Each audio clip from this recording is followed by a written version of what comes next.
Freedom. A two-syllable word with 1,000 meanings. Which matters more, my freedom to swing my fist, or my freedom to punch you in the face? Scholars remain divided. But there's one type of freedom that's the queen of freedom, yea, the robust trunk and turgid root of the great tree of liberty itself, and that is our most fundamental freedom, the freedom of speech. Unfortunately, that freedom is now under attack by leftists. I mean, just look at all these hot takes. The left is killing free speech. The left is silencing free speech. The left turned against free speech. The left wants to suppress free speech. The left is assaulting free speech. The left is stifling free speech. The left is silencing free speech. Leftist terrorists are at war with free speech Gooby. Fuck! This sounds pretty bad. Luckily, one hero has emerged to champion freedom once again, and that man is no less than YouTube's own Dave Rubin, a man who loves freedom more than life itself, a man who may disapprove of what you say, but will defend to the death your right to appear on his program and spout racist bullshit without interruption or objection, a man who's prepared to water the tree of liberty with his own tears. Are you tearing up? You did something. No, it's the lights are getting me. Was it the lights, Dave? Are you sure it wasn't freedom?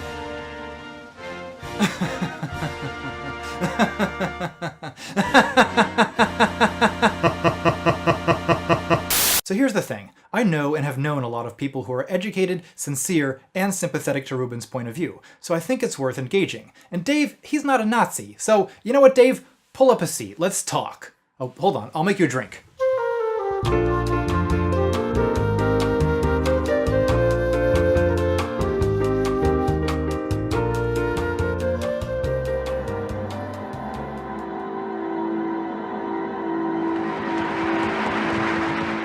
Fire! Fire! Fire! Fire! Now you've heard it. Not shouted in a crowded theatre, admittedly, as I realize I seem now to have shouted it in the Hogwarts dining room.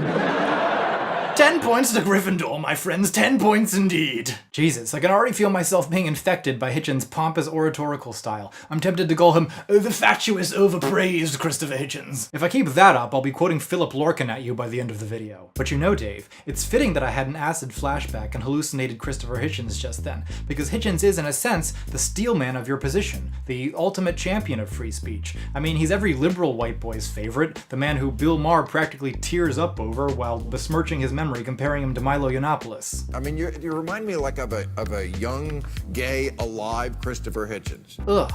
The point is, if I choose Hitchens as the representative of my opponent's position on free speech, surely no one can accuse me of strawmanning. So tell me, Acid Hitchens, what does free speech mean to you? So I'll be very daring and summarize all three of these great gentlemen of the great tradition of especially English liberty in one go. What they say is, it's not just the right of the person who speaks to be heard. It is the right of everyone in the audience to listen and to hear.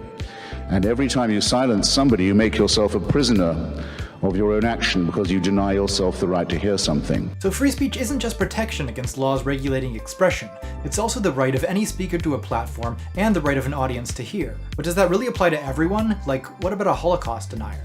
So that person doesn't just have a right to speak. That person's right to speak must be given extra protection because what he has to say must have taken him some effort to come up with, might contain a grain of historical truth, might in any case give people to think about why do they know what they already think they know? How do I know that I know this, except that I've always been taught this and never heard anything else? So not only does a Holocaust denier have a right to speak, but, in this view, because what they say is marginal, we actually have a duty to provide special protections to make sure that what they have to say is heard.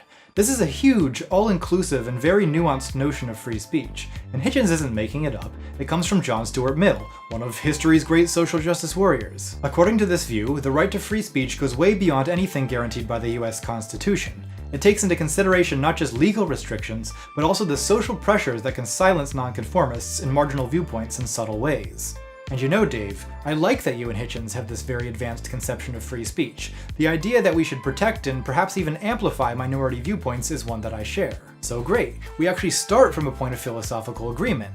Where we disagree is in the application, the main point of contention being which speakers are truly marginalized and in need of special protection. And I think the best way to flesh out that disagreement is to consider the accusations that the left has it out for free speech. In my experience, the big pieces of evidence usually brought out against the social justice warrior left are prohibitions against hate speech, trigger warnings, safe spaces, and deplatforming. In this video, I'll cover hate speech, and the rest of it, well, we'll get to that soon, Dave. We'll get to that real soon.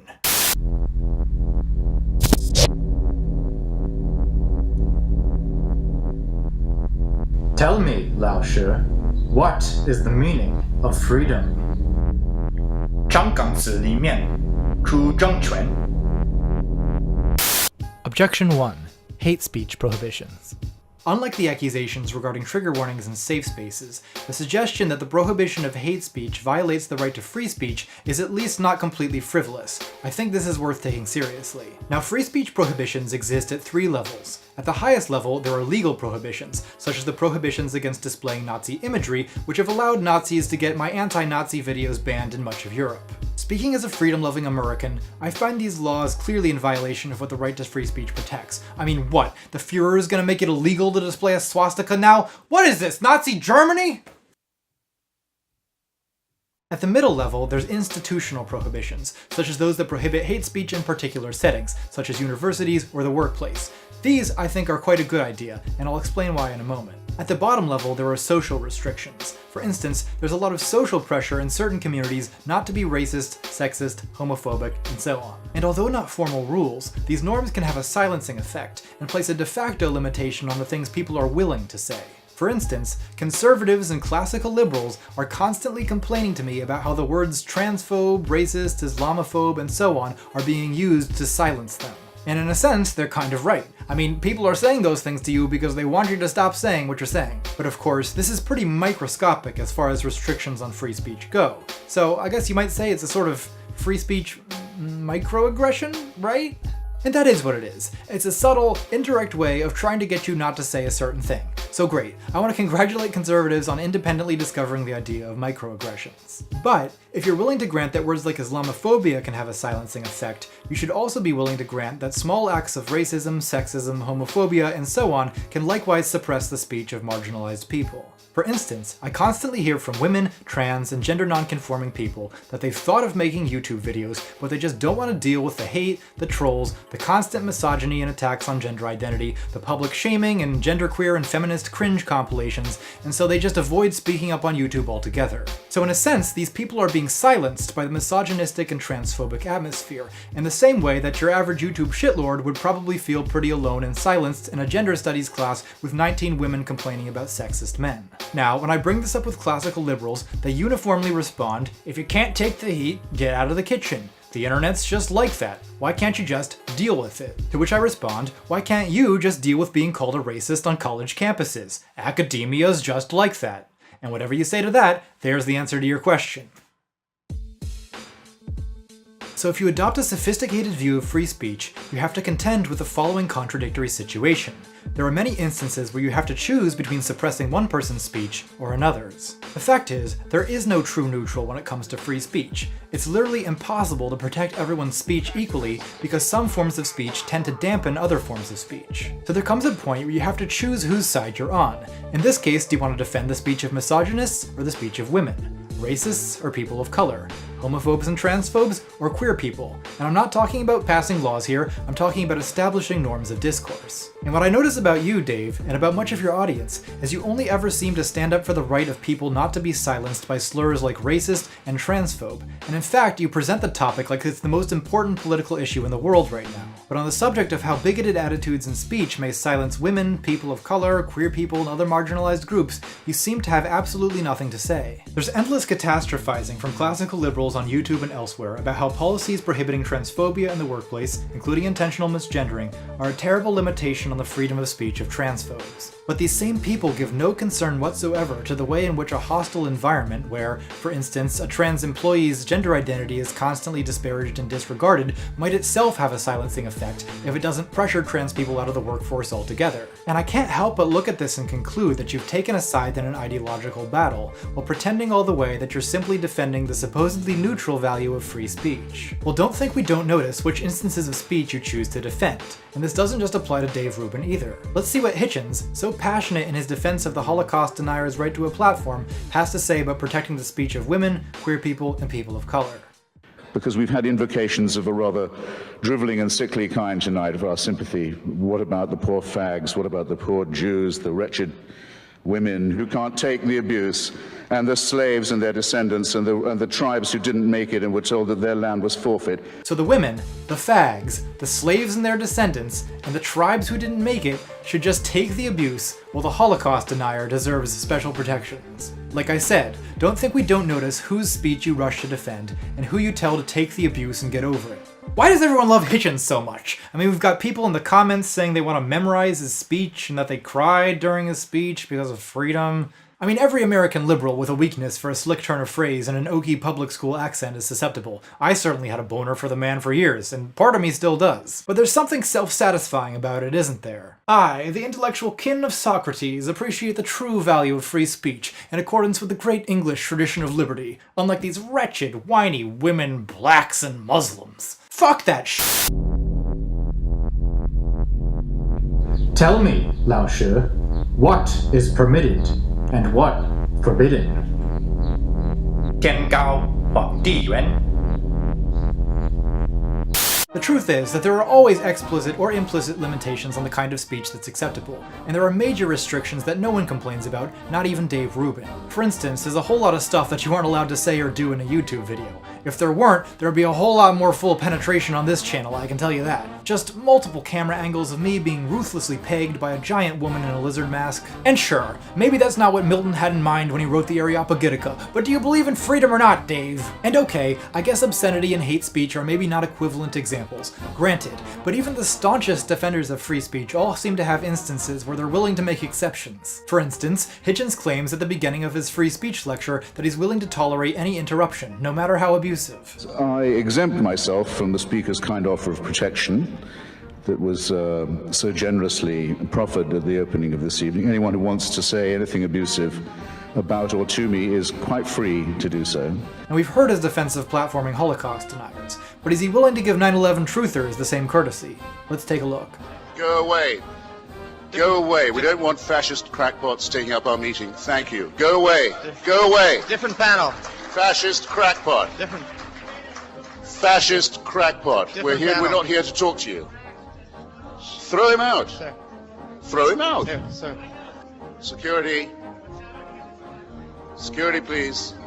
So he calls them fascist crackpots and has them removed by security, and in the comments the fanboys are celebrating the ownage. But all he did is deplatform them, which, fair enough, I mean I would do the same, but he's doing exactly what I say we should do with people like Richard Spencer, and then people accuse me of being against freedom of speech. The point is, no one is perfectly consistent when it comes to protecting the speech of people they disagree with, and in fact, it's impossible to be perfectly consistent because, as I've argued, some forms of speech tend to suppress other forms of speech. But I think you can learn a lot about a person's politics by which speech they choose to defend and which speech they choose to shut down. So when I see people defending Richard Spencer and acting like the Declaration of Human Rights has gone up in flames because of campus or workplace hate speech prohibitions, while saying absolutely nothing about the way hate speech itself can be silencing, I don't see neutral defenders of free speech. I see people who have taken a side, and it's not the right side. As Philip Larkin once said,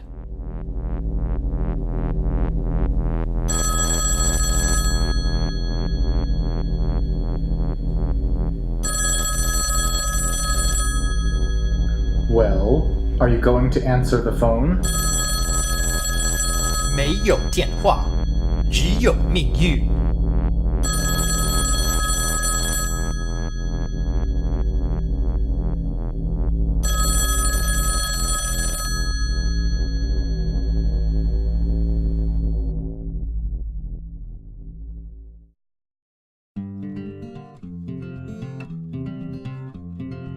Special thanks to James Rands, who's been very unjustly excluded from the credits until now. And, for the last time reading the entire roster aloud, at least until the failure sets in and I have fewer patrons again, a very special thanks indeed to Aaron Ho, Aislinn, Amy August, Alejandro Herrera, Alexis Goldusky, and huge pair of goggly eyes and a flaccid penis, 2006 video game, Angelina Beast Mode, Annoyance, Ariel Elliott, Arvid Horned, Art Souls, Botseps, Brainflower, Carter Kalchik, Cap and Bubs, Chanticleer, Chris Trastero, Computer Pupper, Connor Morris, Crispin Alexander Steichert, Daniel Stewart, David Adrian Matadel, David the Benevolent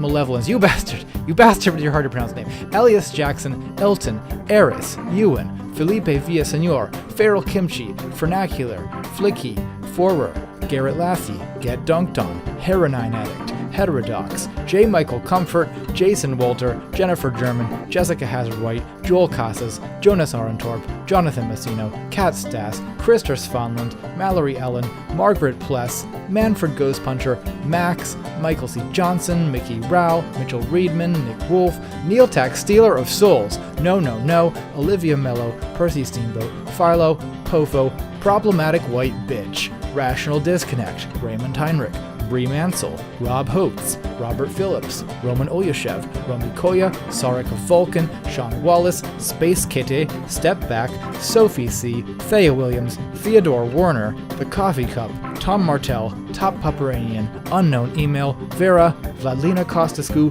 Voron, Wesley Loving, your friendly neighborhood anarchist, and the rest of you glorious contrarians. God bless you all.